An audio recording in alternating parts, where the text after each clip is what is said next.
Hello everyone. Dear students, today I will explain one very interesting question that has come in the MPTET examination that was held in 2023. This question is for middle school level. Middle schools means वो level जो आपका 6 to 8 के लिए होता है, right? Okay. Very interesting question. Before explaining this question, my dear students, I want to explain one very important concept before starting this question. देखो, मैं ये बात जानता हूं कि आप एक कॉन्सेप्ट सब जानते होंगे, लेकिन तब भी उस कॉन्सेप्ट को एक बार रिवाइज जरूर कर लो। क्या कॉन्सेप्ट है सर? वो जैसे हमारे पास एक ट्राइंगल है, ट्राइंगल ABC, ठीक है। अच्छा, सपोज करो मैं ये कह रहा हूं कि AB की जो साइड है वो 7 सेंटीमीटर है। फॉर एन एग्जाम्पल, AC की जो साइड है वो 8 सेंटीमीटर है, ठीक। और मैंने मान लिया BC की साइड आपकी 9 सेंटीमीटर है, ठीक। अच्छा, अब मैंने एक एक्सपेरिमेंट किया कि मैं इस ट्राइंगल की किसी भी दो साइड को ऐड कर रहा हूं। तो मैंने AB और BC को ऐड करा, तो मुझे क्या मिला? 7 + 9 which is equal to 16 centimetre. तो ये जो सम आया है मेरे पास 16 सेंटीमीटर, ये इस तीसरी साइड से बड़ा है या छोटा है?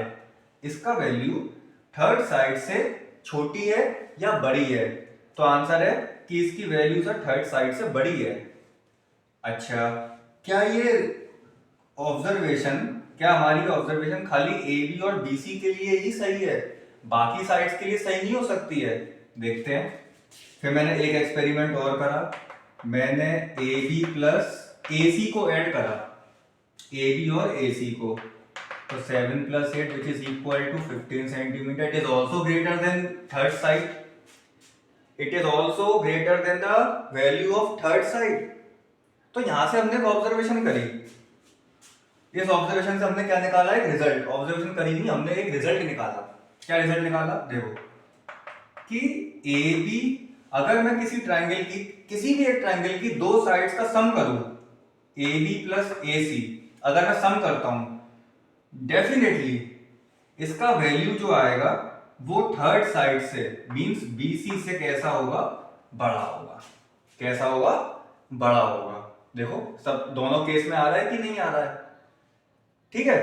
तो मैंने यहां से एक ऑब्जर्वेशन निकाल ली कि अगर मैं किसी एक ट्राइंगल की दो साइड को ऐड करता हूं तो उसका सम थर्ड साइड से कैसा आएगा? बड़ा ही आएगा, ठीक है। हालांकि ये क्लास 7th की एनसीईआरटी बुक में दिया हुआ एक कॉन्सेप्ट है, लेकिन हमें इसको यहाँ पे डीपली समझना है जिससे हम और क्लियर हो जाए। अच्छा, अब एक बच्चे ने मेरे पास एक क्वेश्चन पुट अप करा कि सर अगर माइनस करते हैं तो, अगर हम किसी भी दो साइड का डिफरेंस करते हैं तो क्या होगा? उसका क्वेश्चन भी अच्छा था भाई, तो ऐसा करके देखा हमने। एक चीज तो हमें ये समझ में आई, तो हमने इसको लिख लिया यहाँ पे कि किसी भी दो साइड का सम थर्ड साइड से कैसा होता है? ऑलवेज ग्रेटर, ठीक है। अब हमने क्या करा? डिफरेंस करके देखा। हमने हमारे प्यारे बच्चे की बात भी रखी, ठीक है। तो हमने एक काम करते हैं, हम AB और BC को सब्ट्रैक्ट करके देखते हैं। तो हमने BC में से AB को क्या कर दिया? सब्ट्रैक्ट। बड़े बड़े छोटे को माइनस करोगे, तो 9 - 7 मुझे क्या मिला? 2 आने के बाद आपने ऑब्जर्व करा कि सर इसकी वैल्यू तो थर्ड साइड से छोटी है। अगर मैं किसी ट्राइंगल की दो साइड का डिफरेंस कर रहा हूं तो जो आंसर आ रहा है वो थर्ड साइड से कैसा आ रहा है? छोटा आ रहा है। फिर उस प्यारे बच्चे ने बोला कि सर और कोई दो साइड्स लेके दिखाइए आप मुझे। मैंने ले ली, चलो मैंने अभी BC - AB करा है, चलो अब मैं AC - AB कर देता हूं। मैंने अब AC - AB करा, तो मुझे क्या मिला आंसर? 1। फिर वो प्यारा बच्चा बोला कि सर इसका आंसर तो आ रहा है, जो आंसर आ रहा है वो थर्ड साइड से कैसा आ रहा है, छोटा आ रहा है। तो उस प्यारे बच्चे ने यहां से एक ऑब्जर्वेशन, इस ऑब्जर्वेशन से एक रिजल्ट निकाल दिया कि अगर मैं किसी भी एक ट्रायंगल में किसी भी दो साइड्स का क्या करता हूं, डिफरेंस, तो उसका answer always and always third side से कैसा आएगा, छोटा ही होगा। ठीक है, ये कुछ कॉन्सेप्ट इस क्वेश्चन में यूज हो रहे थे, तो हमें पहले ये जानना जरूरी था। अगर मैं आप लोगों को एक कॉन्सेप्ट डायरेक्ट बता देता तो वो याद करने के लिए हो जाता, हमें याद नहीं करना है ना, रोड मेमोराइजेशन हमें नहीं करना, we have to understand each and every concept. Okay, तो ये रिजल्ट हमारे काम आएंगे यहाँ पे है। अच्छा देखो, एक चीज और सीखो आप लोग, इस क्वेश्चन को मैं बहुत डीपली समझाऊंगा, जिससे जब आपको फ्यूचर में इस टाइप के क्वेश्चंस कोई और मिले तो आप उसमें जो कॉम्प्लेक्स कॉन्सेप्ट्स होते हैं अलग अलग तरीके के, आप उनको क्या कर सको, आइडेंटिफाई कर सको। ठीक है, ओके। देखो, मैं एक नंबर ले रहा हूं, मान लो मेरे पास एक वेरिएबल है, वेरिएबल सपोज करो x, मेरे पास एक x वेरिएबल है, इसकी जो एक वैल्यू है, मैंने माना इसकी वैल्यू बड़ी है किससे, मैं कह दे रहा हूं इसकी वैल्यू बड़ी है 4 से। किससे बड़ी है बेटा, 4 से। ठीक है, और इसी वेरिएबल की वैल्यू छोटी है, किससे छोटी है, तो आंसर है, मैंने मान लिया चलो 20 से छोटी है।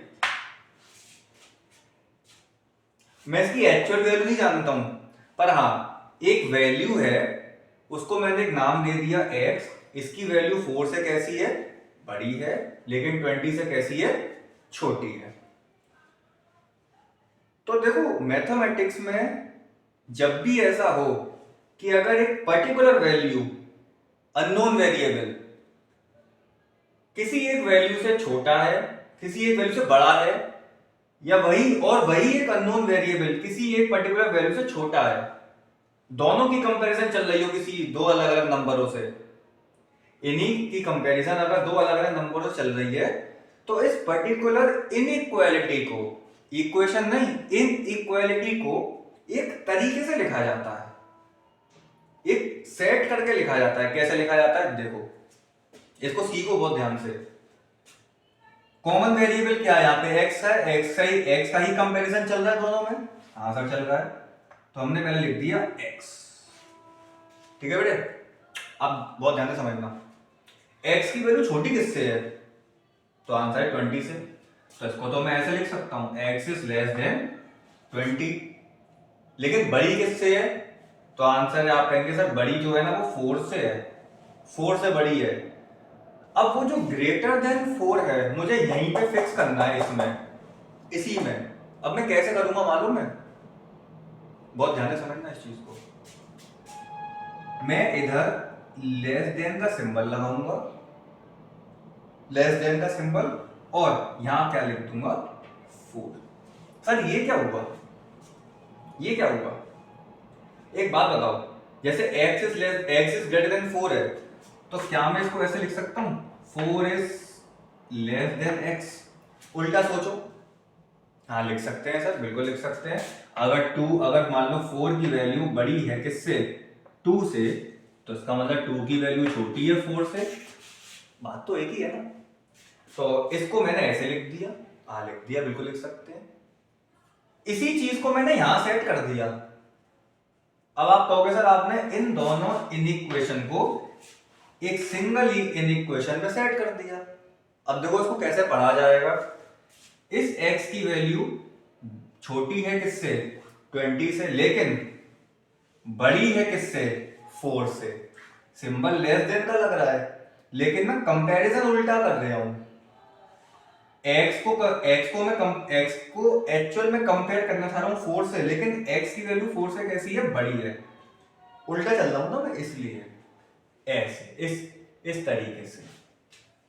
ठीक है, तो जब भी ऐसा कुछ हो तो हम इसको सिंगल इनइक्वेशन में कैसे सेट करते हैं, वो ऐसे सेट करते हैं। ये प्रोसेस, ये जितने भी चीजें सीखे हैं सब यहाँ काम आएंगी हमारे इस क्वेश्चन में, ठीक है। अच्छा, अब एक चीज और बस लास्ट, कि अब मुझे पता करना है कि इस पर्टिकुलर वैल्यू, इस पर्टिकुलर वेरिएबल की वैल्यू कौन कौन सी हो सकती है। तो आप कहोगे सर 4 से बड़ी होगी, 20 से छोटी होगी। इसका मतलब 5 6 7 8 9 10 अप टू कहां तक होगी, 19 तक। लेकिन कितनी होंगी, लेकिन कितनी होंगी, तो आप फिंगर्स पे कैलकुलेट कर सकते हो। 5 6 7 8 9 10 11 12 13 14 15 16 17 18 19 मीन 15। आप कहेंगे सर x की वैल्यू टोटल 15 होंगी। 15 का मतलब 5 से लेके 19 तक।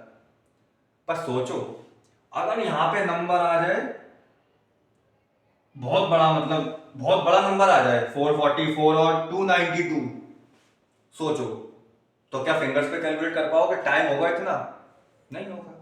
इसके लिए कॉन्सेप्ट सीखो।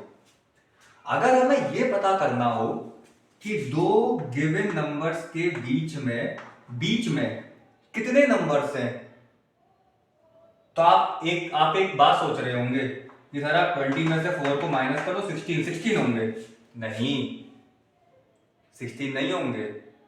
जब भी आपको गिवन टू नंबर्स के बीच में फाइंड करना है कि टोटल नंबर्स कितने हैं, आप माइनस तो कीजिए, बिल्कुल कीजिए, लेकिन उसमें 1 को और माइनस कर दो। कॉन्सेप्ट ये कहता है मैथ्स का कि आप माइनस तो कर रहे हैं, that is good, that is very good, लेकिन उसमें से एक और माइनस कर दो तो हमें कितना मिल जाएगा, 15। और देखो 15 ही है टोटल। हमने फिंगर्स पे भी कैलकुलेट करा, लेकिन यहां हमने मैथमेटिकली कैलकुलेट कर लिया।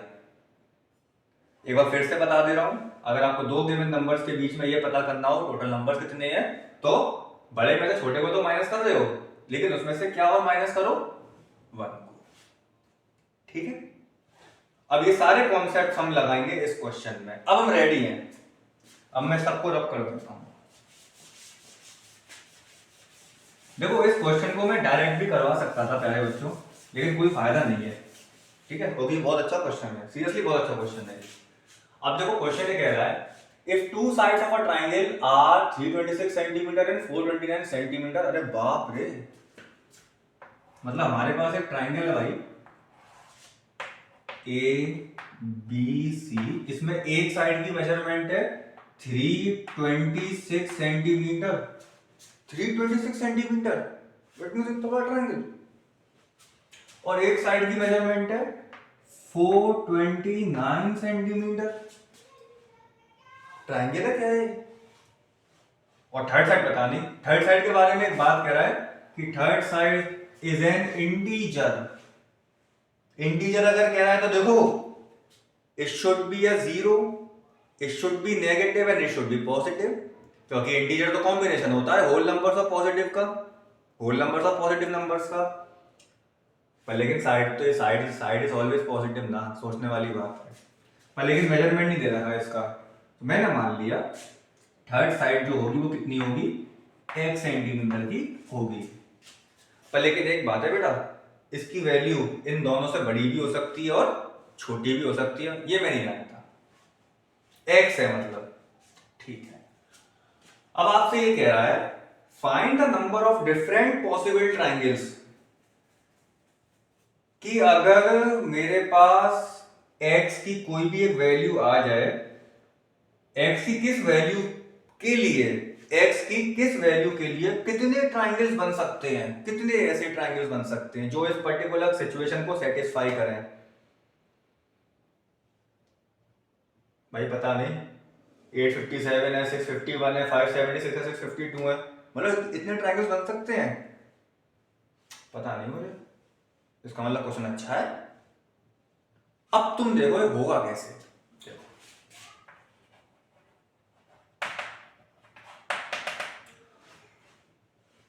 हम कुछ नहीं जानते हैं इस क्वेश्चन में, हम बस एक चीज जानते हैं, दो साइड का सम तीसरी साइड से कैसा होता है, बड़ा होता है कि नहीं होता है, और दो साइड का डिफरेंस थर्ड साइड से कैसा होता है, छोटा होता है। ये बात हम सीख के आए हैं, हाँ आए हैं। तो एक काम करता हूं मैं, इस बात को यहां पे इंप्लीमेंट करने की कोशिश करता हूं, करो देखो। मैं एक काम कर रहा हूं, मैं ए बी और ए सी को ऐड कर रहा हूं, तो मुझे कितना मिलेगा 326 प्लस 429 की वैल्यू क्या होगी, ग्रेटर होगी किससे, बी सी से, मीन्स एक्स से। तो ये कितनी हो जाएगी, 9 6 15, 2 2 4 1 5 4 3 7, 755 आ गया इसका सम। सही आया बिल्कुल, 9 6 15 2 4 1 5 4 3 7, सही हो गया 755 इसका सम आ गया। इसकी वैल्यू बड़ी है किससे, एक्स से। ये तो हमने सीखा है अभी। या फिर मैं इसको ऐसे बोल सकता हूं कि x की वैल्यू, अगर इसकी वैल्यू x से बड़ी है, उल्टा सोचो, तो x की वैल्यू छोटी होगी किससे, 755 से। सर ये जरूरी था क्या, नहीं पता नहीं मुझे, पर अपनी नॉलेज के लिए। अच्छा ठीक है, एक बात तो ये आ गई। एक काम और करें, इसमें डिफरेंस वाला केस और लगा के देख लेते हैं। तो जगह है कहीं पे, तो एक काम करते हैं, हम ए सी में से ए बी को हम क्या कर रहे हैं, माइनस, दो साइड का सम तीन साइड से कैसा होता है, छोटा होता है। इसका मतलब 429 माइनस 326 की वैल्यू छोटी होगी किससे, x से। 9 बजे 6 गया, 3 2 हो गया 0, 103 आ गया। इसकी वैल्यू छोटी किससे है, x से छोटी है? उल्टा सोच सकते हैं, बिल्कुल सोच सकते हैं सर, उल्टा सोचना पड़ता है, उल्टा सोचने वालों की जीत है। x की वैल्यू बड़ी होगी किससे, 103 से,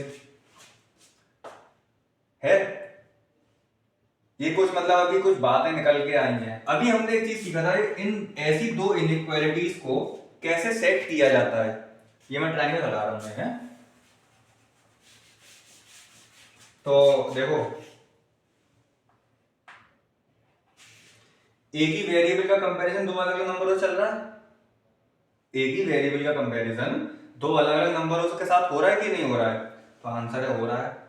तो देखो सेट कैसे करेंगे हम, x की वैल्यू छोटी किससे है, x की वैल्यू छोटी है किससे, 755 से, ठीक है। लेकिन बड़ी किससे है, बड़ी किससे है हमारी, 103 से। ऐसे लिखेंगे, सही लिखा है बिल्कुल, सही लिखा है। पर लेकिन क्या हम x की एक्चुअल वैल्यू पता कर सकते हैं, पता एक्चुअल वैल्यू, देखो एक्चुअल वैल्यू पता नहीं कर सकते, लेकिन हाँ ये पता कर सकते हैं कि x की वैल्यू क्या क्या हो सकती है। देखो x की वैल्यू 103 से होगी तो बड़ी, लेकिन 755 से कैसी होगी, छोटी। इसका मतलब x की वैल्यू जो होगी वो 104 से लेके 754 तक, 754 तक होगी। अब वो कितनी होंगी पता नहीं, अब तुम फिंगर्स पे काउंट करोगे, देखो आगे कितना लंबा डिफरेंस आया, करोगे फिंगर्स पे काउंट तो आंसर है नो। मैथमेटिक्स का कॉन्सेप्ट लगाओ, कैसे सर, 755 में से माइनस कर दीजिए 103 को, तो कितना मिलेगा, 652 मिलेगा सर। 652 ऑप्शन में आंसर लगा दीजिए, एकदम सही, गलत, एक माइनस और करो, तब निकलेंगे टोटल नंबर बीच में कितने हैं, मिडिल में, दो नंबर्स के बीच में है ना, 651 ऑप्शन में है कहीं पे आंसर, ये मेरा आंसर है। इसका मतलब इतने ट्रायंगल्स पॉसिबल है, क्योंकि देखो x की पहले आप रखोगे 104 तो एक ट्रायंगल बनेगा, फिर आप x की रखोगे 105 दूसरा ट्रायंगल बनेगा, ऐसे कितने ट्रायंगल बनते चले जाएंगे, 651 ट्रायंगल्स बन जाएंगे। तो इस टाइप के क्वेश्चन में ये कॉन्सेप्ट यूज करना था, मोस्ट रिपीटेड क्वेश्चन है ये जरूरी नहीं है एमपी टेट के लिए, ये स्टेट में भी आ चुका है, ये आपका राजस्थान में भी आ चुका है, सब जगह आ चुका है। ये सीटेट में नहीं आया होगा क्वेश्चन, ये मुश्किल है, पर हाँ ये रीड एस्टेट जैसे पेपरों में आ चुका है क्वेश्चन, बहुत अच्छा क्वेश्चन है। तो ये क्वेश्चन इस तरीके से होगा, असली आंसर आपका 651। I hope all of you have liked this concept. So if you get any doubt, then comment me on comment section. Thank you all of you.